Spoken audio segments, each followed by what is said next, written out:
the 2024 EDO gubernatorial race, dynamics and factors that will shape the outcome of the contest. And discussing this vital topic with me, starting from my immediate left, I have a seasoned political analyst, social media influencer, Frank Ehioso. Thanks for joining me, Frank. Yeah, quite a pleasure.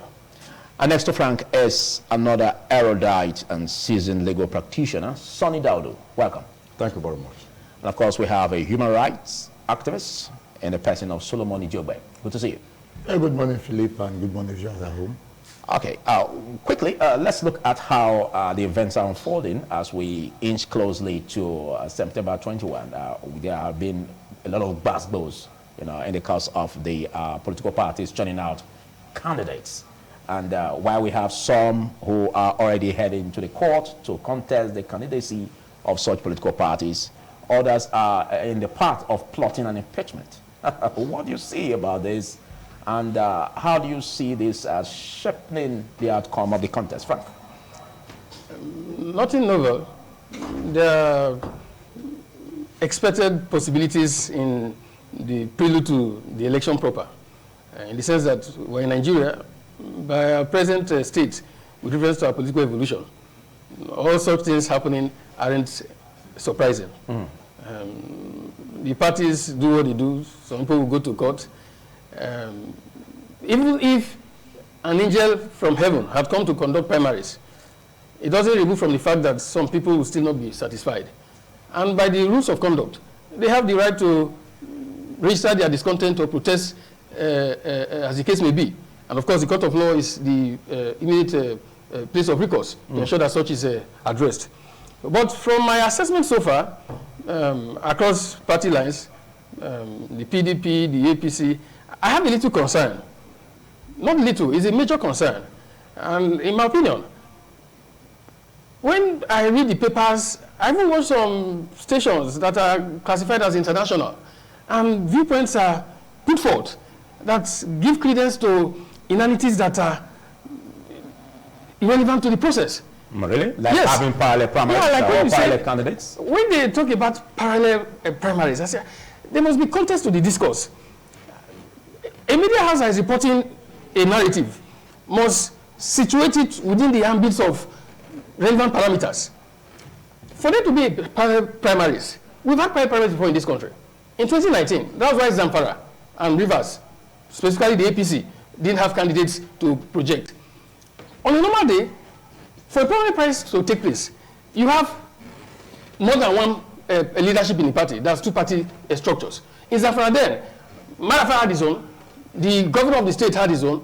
So before the primaries proper, they already had two different factions spearheading the state so-called, the party structure in the state as the leaders. Okay. So that was the crisis that led to what was termed parallel primaries. That when the National Working Committee came to the state, they could not even hold a primaries because one faction said they were in charge, the other faction said they were in charge. Same thing happened in River State. Okay, that makes sense. That makes sense. In consonance with parallel primaries. But in this case, no, it doesn't. Electoral Act 2022, as amended, has put full stop. It has dotted the I's, crossed the T's, so that there is more clarity as to what primaries involve. So if you want to say a primary is parallel or not parallel, you must interrogate whether there was compliance with what is required to do a primary in the first place. It is not a known fact, it is not contestable, that it is the National Working Committee of the party that conducts the primaries.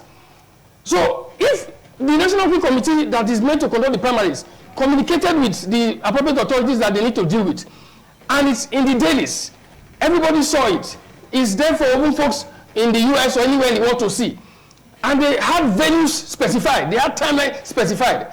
Then all of a sudden somebody just wakes up from the corner of his apartment and picks a people to a corner of his compound or somewhere or to the forest and say that he conducts the primaries. Then the media is helping to propagate. What I expect the media to do also is that these are the provisions of the law. These are the provisions of the Electoral Act. The media should take the part of a judiciary. Yes, even when you are that's what you mean. No, not judiciary. No. In such developments, are you saying in such developments that even if it gets to the judiciary, for instance, the judiciary will close its ears? No, the judiciary you may think it is. the judiciary will still play its role to listen. Just as the media will also hearken. Please don't misconstrue my point. It's not left for the judiciary to see my point on the media. Use the arithmetics. Not the media is not there to just relay anything anybody says. Okay. The media interrogates what people say. You don't help somebody to propel disinformation. Now, on any issue, the media in asking questions must be detailed about all that pertains to the issue. Okay, but I don't see the media as the focal point of this. Like the question I asked you, we are looking at issues where gradually degenerating into a party crisis that would also affect governance, that would also bring about tension in the state. Are you leaving that and focusing rather on the media and how I'm trying to construe where tension is coming from. Okay. That people have contestations. It doesn't amount to a dislocation in society that will run tension. As far as the approaches by which such things are normally addressed. Even those who, in quotes, are complaining about the fact that they are perturbed, there is tension, they made recourse to some process to get their issues addressed. Some of them have gone to court. Some are using machineries within the party structure, so-called their parties. But do you undermine the crisis that this could culminate into in the party? See, in the evolution of politics, crisis and consensus exist pari passu. It is their management within relevant laws and guides that matters. Okay. So that's when you say crisis, I think it's a case of amplifying the molehill to make it look like a mountain. Okay, let's get your viewpoint, Sonny Daudu. You are a barrister, a legal practitioner, a seasoned one at that. Do you concur with what he said, or you see it differently? Well, let me approach the issues maybe in their perspective. Okay. Now, elections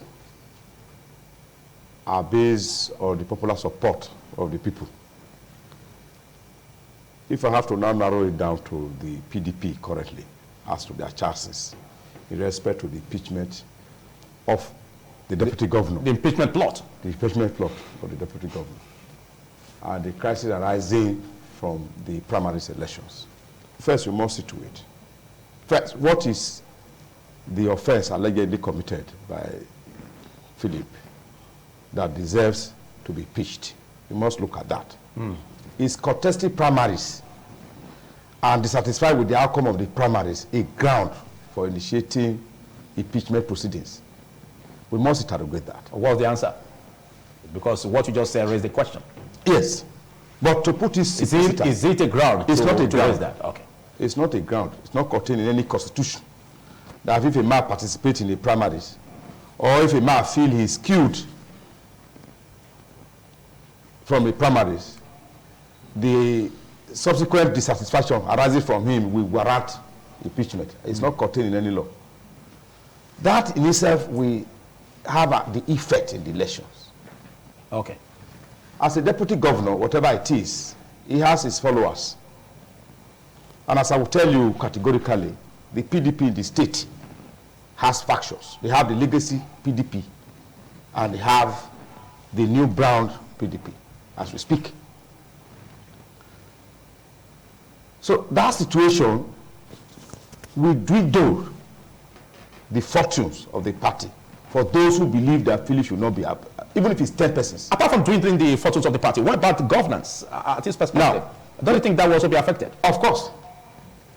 If Philip, if he has been managed, let's say whatever it is, for 7 years, what now is the issue between now? Why don't you do, there is mechanisms, amicable mechanisms of each political party to resolve every issue.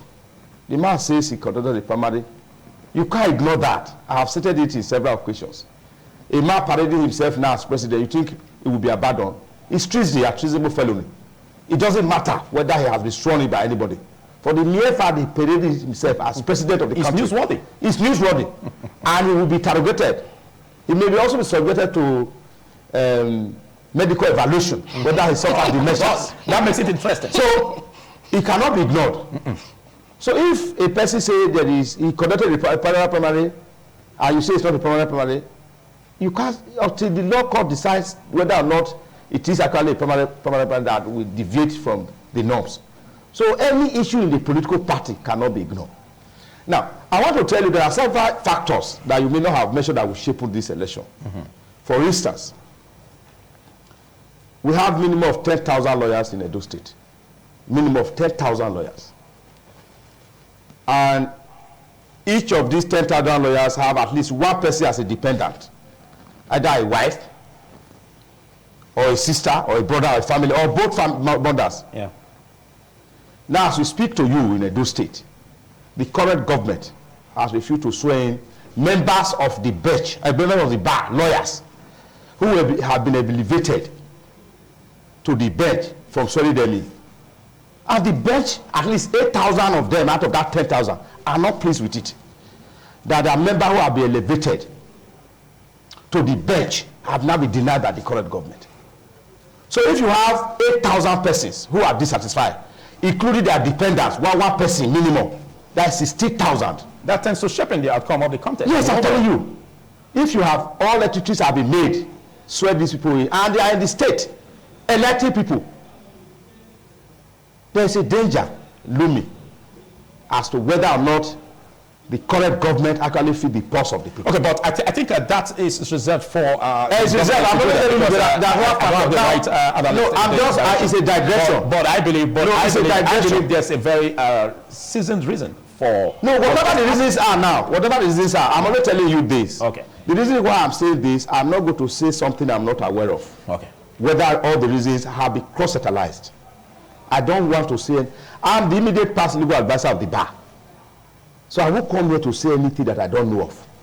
And I know all the rules. I know all the processes leading to the appointment, recommendation, application to become a judge. Let's hope that is settled shortly. Assuming. I think this is a platform at which you just raised it on. Yes. Now, for us to also see how... Now, narrowing down to the primaries. To a solution. Narrowing down to the primaries. Yeah. I must tell you that the PDP need to do what is called a reconciliatory move. All right. To ensure that all the warring factions, you can't ignore any policy in politics. Okay, I think what you just said is like a medicine to your thought that you brought to. That's right. Okay, but I want you to react to that. But he said a whole lot that makes a whole lot of sense. But let's get your view, because we have a state in which we are proud of, and as we gradually get to the day of election, you are a human rights activist. You know what it is like. Now the electorate are seen as the bride, that should be wooed, in elections. But some have said that, it takes a whole lot more than the electorate. We have the party in structure and also the sitting governor's influence that can override the electorate. You are a human rights activist. How do you see all of these permutations or developments, in the political parties just now, including the plot, the impeachment plot? Do you see all of this having a negative, reaction or negative impact on the election in the overall? There's a whole lot of tension in the issue of the Edo 2024 politics. If I'm asked again, I'll tell you that neither the APC nor the PDP is safe as far as these political equations are concerned. Which makes it not a two-horse race. Is that what you mean? That's what I'm saying. Sometimes, like he rightly mentioned, people should stop undermining the abilities or capabilities of individual persons or group of persons. As much as I think and I believe and I know that it is within the powers and rights of the House of Assembly to suspend, impeach, remove, dismiss, if you like, sack elected political officers in the person of either the governor or the deputy. But if done arbitrarily, that would be another issue in the court. And don't forget what he said just now. I do not. On no provisions in the law that could offer such a ground upon which you plot such an impeachment against the deputy. No. I'm not sure he listened to the conditions or the reasons they gave. They didn't say because he contested the primaries. They said he divorced.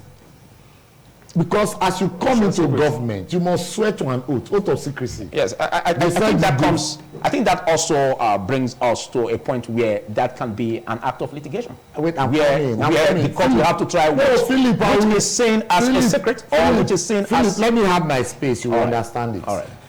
I'll put it clearly this way. The Constitution of the Federal Republic of Nigeria gives the House of Assembly the powers to do and undo when it comes to the issue of impeachment. The Constitution provides impeachment provision for gross misconduct. In part of that section, he said that the House Assembly can determine what constitutes gross misconduct. We're not questioning that. No, I'm coming. But we are looking at the impact this is going to have on the party. I'm just trying to situate the fact that the deputy governor's impeachment is not predicated on the contestation he had, or a parallel Congress he did.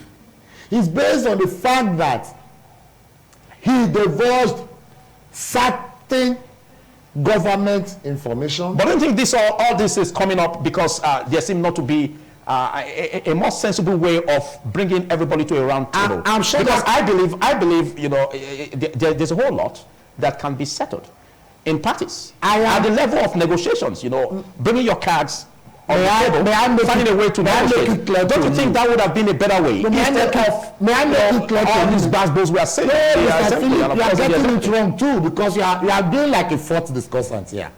The issue is this: it is not a party issue at the House Assembly, because the House Assembly is made up of APC, PDP, Labour Party as well. So it's no longer an issue of a political party. It's an issue of the House Assembly doing its constitutional duties. Some time ago, people like us will come on there and tell you that the House Assembly is a toothless bulldog. They are tied to the apron strings of the executives, and as such have become a legislative arm of government.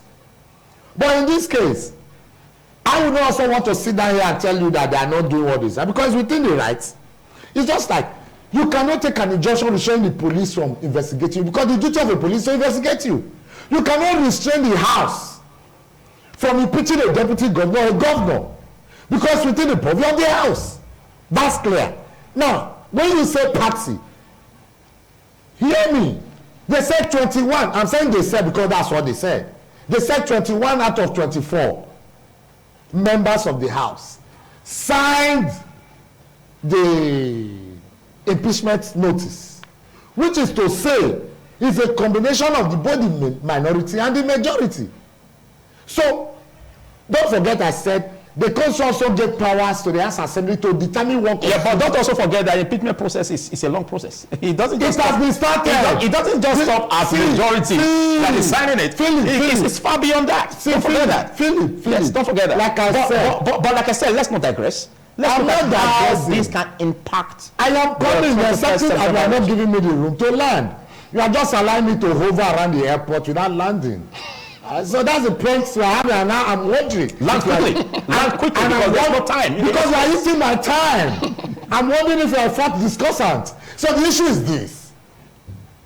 Honorable Philip Shaibu has been given a notice and was given 7 days to respond. Let me tell you, in answering the process, it doesn't end. His answering does not end at the House of Assembly. It goes to the judiciary. Exactly.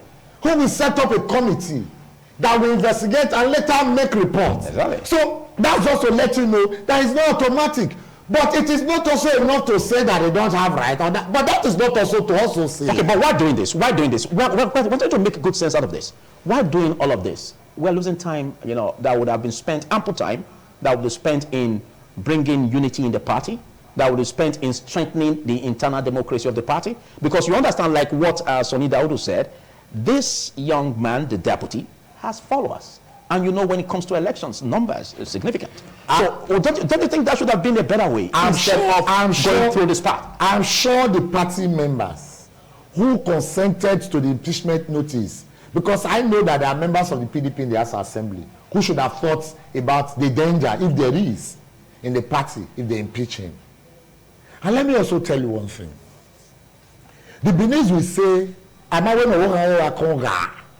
so simply put, nobody is asking a child not to have big teeth. But the issue is that if he wants to be presented in the public, he must also remember to have big lips to cover his teeth. All right. Now, these are the issues. Okay, let me pause you there. No, you can't pause me because I'm not allowed to land. I'll still be hovering. The issue is this, clearly. Honorable Philip Shaibu, in recent times, I am not a fan of this administration. Not at all. I'm not a fan of the Governor Obaseki's style of leadership. But I also thought to the Philip Shaibu, Honorable Deputy Governor of the Edo State, has been one of the luckiest deputy governors in the history of Nigeria to have enjoyed the patronage, support, and leverage from a boss. I had never seen, look, Adams Ali Oshomole did not give Honorable Odugu the privileges Governor Obaseki gave to Philip Shaibu as deputy governor. To have allowed whatever existed as friendship, though, as it then was, to have degenerated to the issue of harassing him on a public function, okay, or coming to the extent of casting aspersions or taking both the executive, legislative, and judiciary to court without having facts, because that's what the House Assembly is saying. It's part of the reasons why we are having this. And to say this, whether it will have effects on the elections, well, of course, I think it does or will have. But I'm also sure that the party, the PDP, or the Edo State government, where he belonged, by Bush radio information, we are already have sorted those to replace him. And the person is coming from Edo North. Now, what is elections? My brother here, Daudu, mentioned that election is about the views and popularity of the common masses. Now, if you look at as it stands today, the structure is about Edo North, Edo South, or Central, even though people like us believe that the Central seem to be castrated out of the government as it stands today. Okay. But look at it. What is Philip? Philip is representing Edo North in the equation of governance, while the government is representing Edo South in the equation of governance. So, if they remove Philip, it means that they're also already suffering for somebody to replace Philip from Edo North. But be that as it may, I am of the view that the entire political situation is not as easy as the calculators of the equations may think that it is. Okay. But for me, asking me again and again, if I'm waking up and you're asking me if the House Assembly is on their right to remove or to impeach Philip Shaibu as deputy governor, very well, they're within their rights. Thank you. Let's look at what is developing. Now, we used to always have two political parties dominating in elections, in recent history, but even distant history. But now we're having a change in this.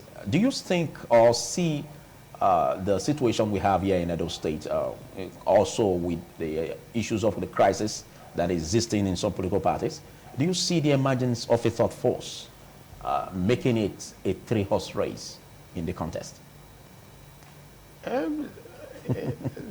Honestly. Of course, it's my opinion, Aaron, to an extent from an informed perspective. There are quite a number of political parties. Presently, I'm sure there are not less than about 11 or 12 candidates from the different party lines. Even if, like you said, from the recent past, it's been a case of like two-horse race, because of the dominance of the two major political parties. But there was a little tilt, specifically in the last election, 2023. Yes, which may repeat itself in Edo State, if you don't think so. OB factor introduced a new narrative in the Nigerian political system. If you say it will repeat itself in Edo State, which may. Okay, you say if it may, yeah. It may. Don't forget we have a very, very intelligent head in that party as the candidate. Nobody's contesting that fact. NBA president. Nobody's contesting that fact. But by prevalent reality, the OB factor, unfortunately, seemed to win when he is not the prime mover. I'm talking about emphasizing the third factor component in the discourse. Because if you look at elections after 2023, all the elections have taken place, you see that these teams seem lost. It's not that OB is not a factor anymore, it's dead to reckon with. But because it's not the one in the fray, as far as the election is concerned, that magic one doesn't seem to raise its head so much. Is it just that factor, or the citizens are really getting tired over the two major political parties? Because they've been in government at the center, and nothing has really come strong for the citizens. No, I don't think that they rather would want to give their sentiments or sympathy to other party. Okay, if your question is I don't want to use the phrase inherently contradictory, in the sense that from the standpoint you're talking about the fact that the weakness of the third parties, in quotes, and you ended up with emphasizing the possibility of the strength of the third parties from the standpoint of massive support. Yeah, but in my opinion, all of such factors play roles, no doubt. But that the people are weakened because of what they had experienced in the past is a factor, no doubt. But that does not remove from the possibility of being motivated. Before 2023, people were so diminished in terms of their capacity to be excited about political participation. But the factor of Obi, in quote, change the narrative. In fact, the political landscape has not recovered from that impact. Because for some magic wand, there have been a surprise sweep by the new candidates emerging. That's what I'm saying. Right now, it's still not an impossibility. Okay, but don't you see that someone can come from the woods to make such impact? Don't you see the crisis that is taking place now in even the party in power in the state having such crisis?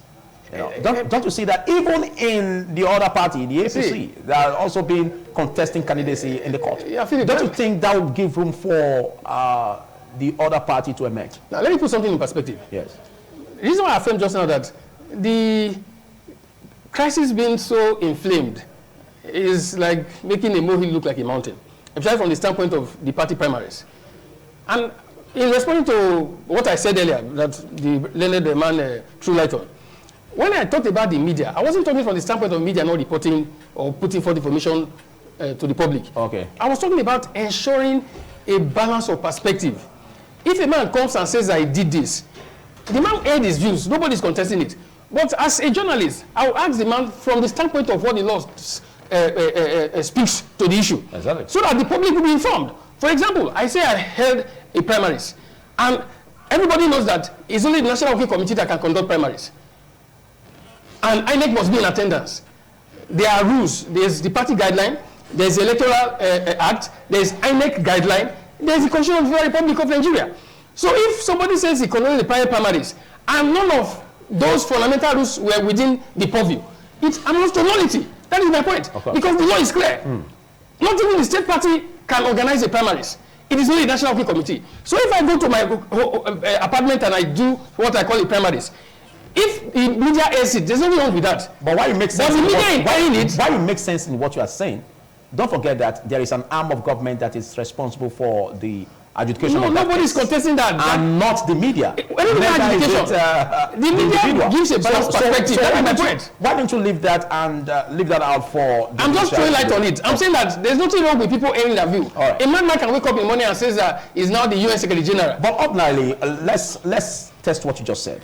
Ordinarily, in the course of interrogating such a person that says that he's a president or wherever from the parallel Congress, the media basically will ask such very, very vital questions.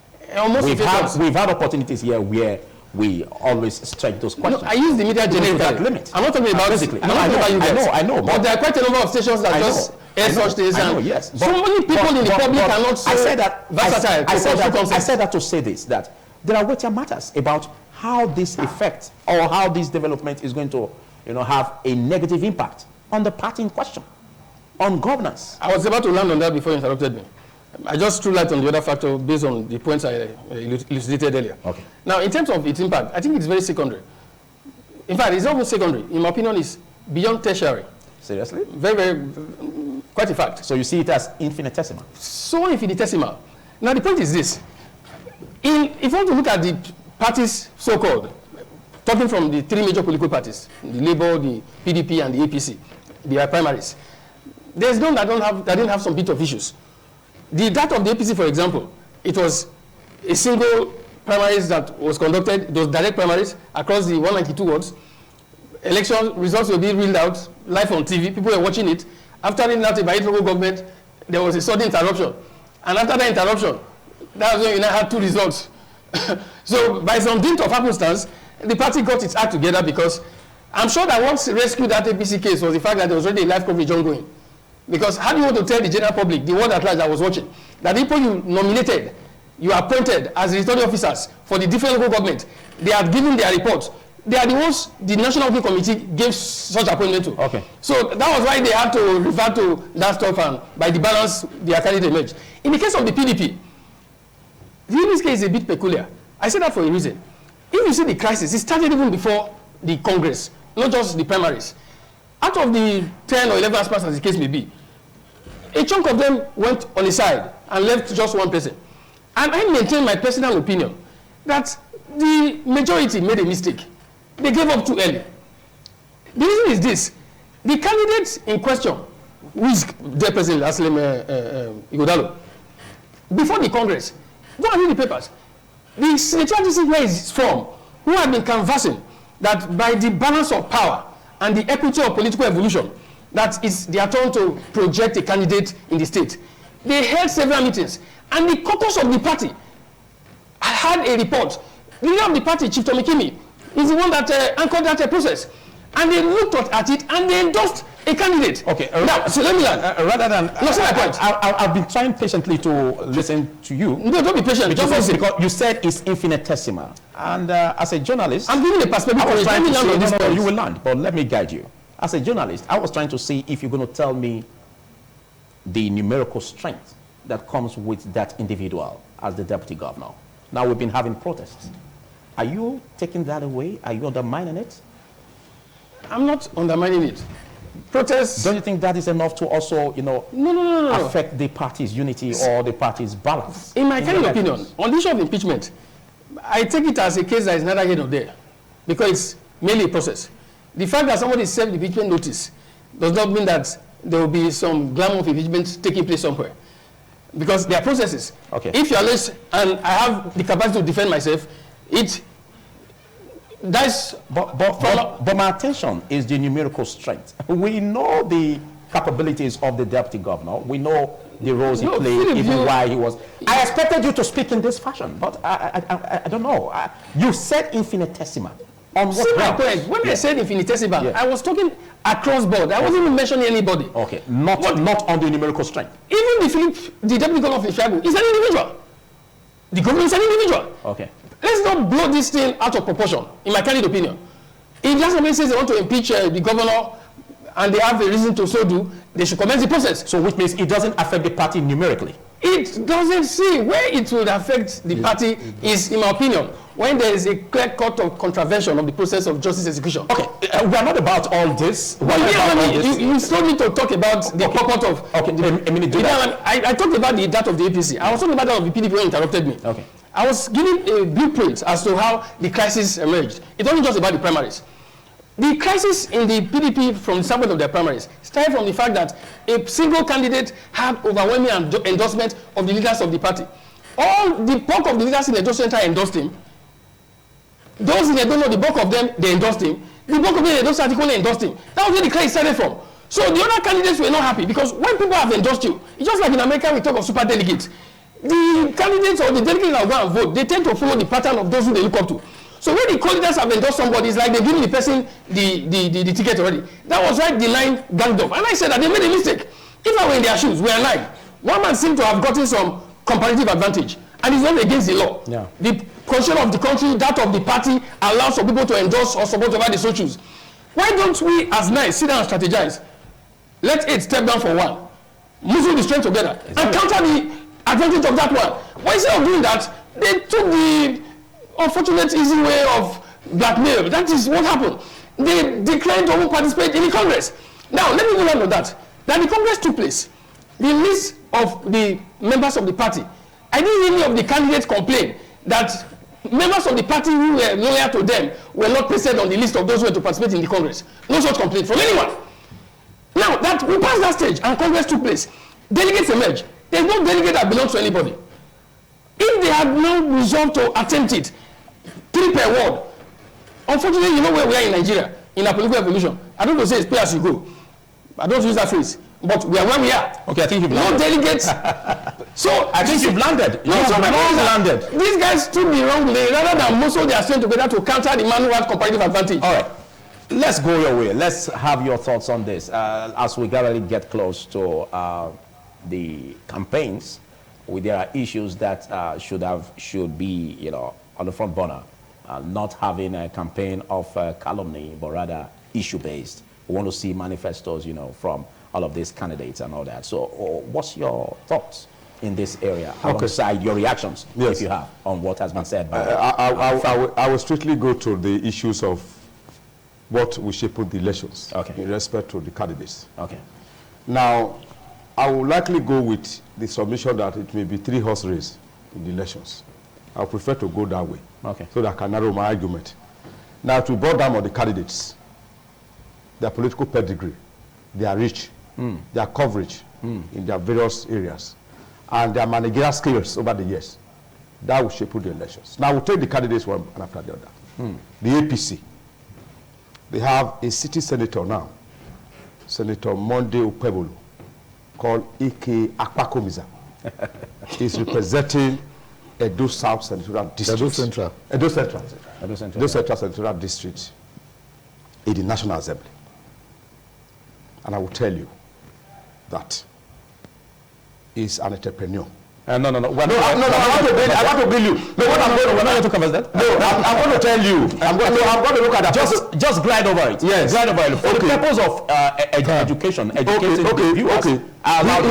But if you now go into details, I won't go into details. I'm going to charge. Now, I'm sorry. I'm sorry.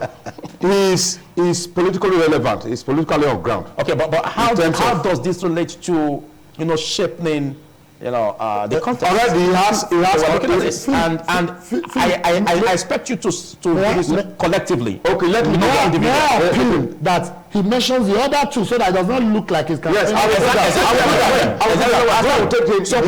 don't want him to spend much time. Okay, briefly. So to the other. They have to 11. Yes. No, I said 3 horses. Yeah, that's true. Now, I mean, he has a political presence in the political landscape. You said much for APC. Let's go to now. We have the PDP candidate. Yeah. He is a lawyer.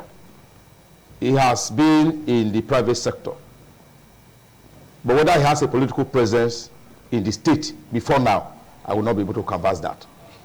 For instance, he's not neither in the Senate or House of Rep or has held any political position in Edo State. How does that affect it? After all, he's doing... That's what I'm saying. I'm talking about political presence. To shape the political fortunes of the party. We've had several persons, at the helm of affairs, at the level of National Assembly, at the level of executive. Were they able to make an impact for the citizenry? Let me quickly look at it. Do you think if you're even holding that as, a tool to guide how the electorate would choose, do you think you'll be making a mistake? No. You see, when I mean political presence, you didn't allow me to go down there. In the few months. I don't expect you to say that out. Okay. So I don't expect you to say that out. Let me go to the third candidate. Exactly. Yes. Now, the third candidate is Olumide Akpata. He has managed, he's a lawyer also. Yeah, of your kind. Oh, yes. He was the immediate past NBA president. And handling the affairs of lawyers across the country and handling it effectively shows his managerial dispositions and competence. Again, whether he has... Some have said he's currently waiting for litigations to get to the court. No, whether he can have his way. As a former NBA president, he could be influential to take technicalities in winning elections. No. He will not rely on technicality. He will rely on technicality.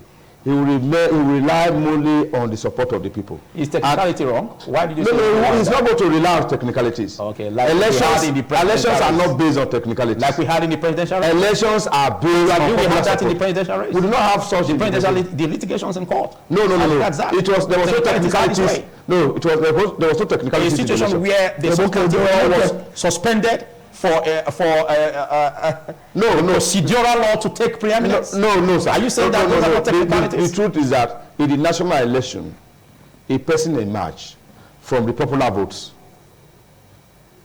What I'm looking at the style, the procedural law that was used to suspend the substantive law. No. Are you sure this is not going to be a repeat? No, there was no. If you look at the provisions of the Constitution, before you can be declared winner of election, you must have won the majority of votes first. Okay, but so if the person wins, we have the issue of the Abuja, the number of votes, and all that. I have done the technical argument. Yes, and I situated we had you in that forum. Such provisions was not in the Constitution. Okay, I stated it. If there was nothing of such in the provision of the Constitution to say that if a person doesn't win Abuja, you can after you have won 36 states. And you say because we didn't win Abuja, you can't win election. Okay, back to the... Now, so when you look at the candidates and their coverage, political coverage over the years, and their physical presence in the state, it will go a long way to shaping the pattern of the outcome. So you see it as a beautiful development? It's a beautiful development. For the electorate to choose, from. To look at the candidates, view them, and decide who, of course... Some have said the party structure, you know, and the influence of the sitting governor could determine. Do you agree? The party structure, yes. What about the influence of the sitting governor? City governor, no. The reason is that there are even members of his political party who does not like his style of leadership. So that will not, if you even will shape him in a negative sense. Okay, what about the influence of the center? Now, the influence of the center, although we do hear the influence of the center, we do hear that Edo is not Lagos. Yes. The influence of the center also will mean nothing to this election. I guess it was proven. The influence of the center will mean nothing. Okay. The people of the state will decide who governs them. Okay. Whether or not they are going to vote for a candidate A or a candidate B will first of all be premised on the credibility, the presence, the acceptability, the accessibility of the candidate to the people. Thank you. You've well spoken. So let's give 1 minute each for us to round off. No, that would be unfair because they're taking two rounds. I have not spoken this last So I've not taken my round. I get scared when you hover. You know you're hovering. Because your hovering takes a whole long time. But I give you extra minute. Go ahead. No, extra minute. Let's get your reactions instead of waiting time. Extra minute will suggest to me that you're trying to twist me or straitjacket me. But having said that, all right, let me quickly situate the issue. Now, I have discovered in the narrative how partisan will become in the discourse, where some of us try to canvass for a certain political party. But for me, the gbas is beyond the political interest. For somebody to tell me that the center does not have a role to play is laughable, unless we are just trying to deceive ourselves. Because the instrumentality of elections, I'll tell you without fears, and I see no reason why the APC will be engaged in an undemocratic process of primary if their belief is not on the center. Without fears. Because they believe that the center controls... That's your opinion anyways. I said without fears. When you say undemocratic, I think that's... Without fears, I feel that the candidates are involved in all these gbas because they believe very strongly that there is a center that will do the magic. After all, somebody once said, although many of you did not vote for me, but I'm here now. But you seem to speak well for a party. Why you speak the otherwise for another? Are you partisan? I don't know which party I speak well for in this case. Because as far as I'm concerned, I do think and very strongly believe that if the APC or the PDP is not careful with their primaries and the arrangement of the calculation of equations as it stands today, the legal issues that is staring at them, whether my brother wants to agree or not, that the, in quotes, parallel primary done has an effect or not. All right. There is. Okay. And it will shape the determination of the end process. Thank you. Because somebody may likely play a spoiler's role. The business is sorry, you understand? Insofar as he's able to, the spoiler of the soup does not matter whether he wants him to be thrown away with. Thank you very much. I think your final submission depicts that of a human rights activist now. Mr. Philip, I have also thought too that you have been very unfair to me, like the political parties have been unfair to some of their candidates. But having said that, let me also... Don't worry, we won't go to court anyway. Let me also situate the fact why I have said they must be careful. In 10 seconds. And because I'm not a 1 minute person, it may not work. The issue is this. The thought force, like he said, the obeism and the obedience is not there to work. But don't forget that Olumide Akpata is a seasoned lawyer and they've been waiting for all of these issues to become. My brother is telling me judgment in courts are based on facts and technicalities. And someone because you have pre-election issues, right, you have election issues and post-election issues. Thank you. So these are things that will shaping the EDO 2024 gubernatorial elections. Thank you. Whether we like it or not, Thank you. neither NPC, PDP, or even the Labour Party say, because even the Labour Party it is also have a small issue as it pertains to their primary where there was dollar rain. Yeah. And I know that some people, my brother mentioned it carelessly, this election is going to be about dollar and naira rain. Thank you. I take that as a submission in 30 seconds, quickly, the way forward. The way forward, in my opinion, is giving room for the supremacy of the law to bear its fangs. Okay. What makes for the continuity of the nation state is the supremacy of the law. So in all the ventures, all the exercises, political parties, the primaries, impeachment processes, whatever it is that goes on, there should be a reflection of the law taking its place, its pride of place. That's what matters. Oh. And as elections evolve, I'm sure the people will make their choice of all the candidates. And of course, he said some things a while ago concerning power of incumbency. In Nigeria, power of incumbency, unfortunately, is almost as pivotal